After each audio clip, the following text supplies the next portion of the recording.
Angry bull. Mayanagar नाम के गांव में करमचंद नाम का एक दर्जी रहता था। वो बहुत मशक्कत से कपड़े सीकर अपने परिवार का पोषण करता रहता था।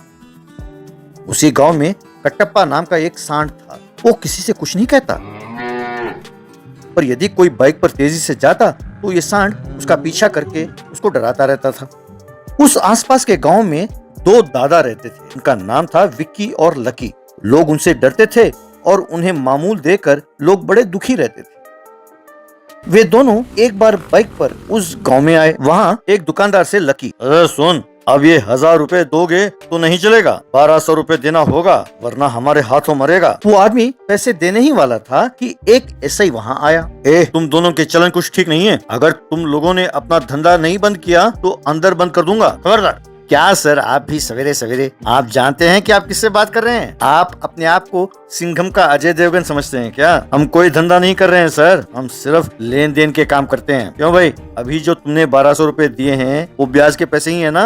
हाँ, जी हाँ, वो पैसे ब्याज के ही हैं सर। मैंने इनसे पैसे उधार लिया था।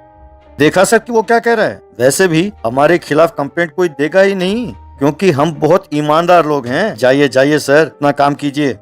ऐसे कुछ कह नहीं पाया और वहां से चला गया। एक बार लकी और विक्की करमचंद के पास आए। अरे सुन, तू कब से ये दर्जी का काम कर रहा है? दिन में कितना कमा लेते हो? चुपचाप 5000 दो। नमस्कार साहब, मैं 10 साल से दर्जी का काम कर रहा हूँ। दिन में 200 रुपए से ज्यादा नहीं कमा पाता हूँ सर। इन पैसों से घर चलाना ही मुश्किल हो रहा है साहब। मेरी हैसियत ही नहीं कि मैं आपको 5000 रुपए दूं। बड़े बड़े व्यापारियों से आप मामूल लोगे तो ठीक है सर, पर हम जैसे गरीबों से आप पैसे मांगोगे तो हम क्या करेंगे? तेरी जबान कैंची की तरह चलती है। इस इलाके में कोई जितना मर्जी कमा ले, हमारा हिस्सा में मिल जाना चाहिए बस। हम 4 दिन बाद लौटेंगे, तब अगर तुमने पैसे नहीं दिए तो समझो हमारे हाथों पिटोगे, खबरदार। यूं धमका कर वो चले गए। करमचंद सोच ही रहा था कि भगवान, मैं अब क्या करूं। तभी कटप्पा वहां आया। उसे हर दिन की तरह करमचंद ने केले दिए।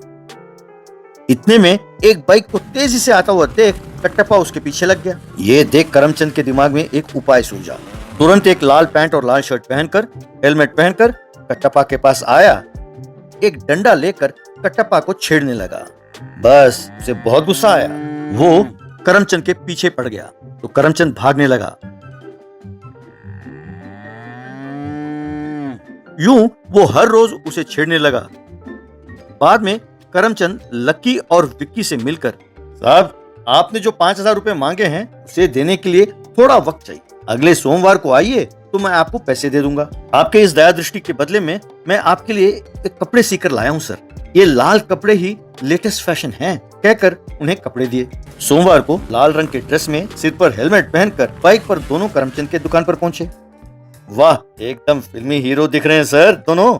आपके उदारता के बदले में कुछ करने का दिल कर रहा है सर। इससे पहले कि मैं आपको वो पैसे दूं, आप एक छोटा सा काम करें। हमारे गांव में एक जादुई सांड है, वो देखिए सर, वही है। उसकी जादू की शक्ति बहुत है सर। इस छड़ी को आप उसके सामने 3 बार घुमाकर नाचेंगे और फिर उस छड़ी को अपने घर में जाकर रखेंगे तो बहुत लाभ होगा सर।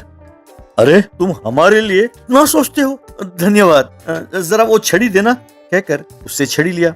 बाद में दोनों सांड के पास गए और उसके चेहरे के सामने छड़ी को 3 बार घुमाया और नाचने लगे। यह देख कटप्पा भड़क गया, जोर से रेंगा और उनके पीछे पड़ गया। वे बाप रे बाप रे बाप रे कहकर भागने लगे। दोनों को सींग मारा और उठाकर फेंका। फिर दोनों बाइक पर जाने लगे तो कटप्पा बहुत दूर तक का पीछा करने लगा। उसने फिर उन्हें सींग मारा तो वो बाइक के साथ उछलकर जा गिरे।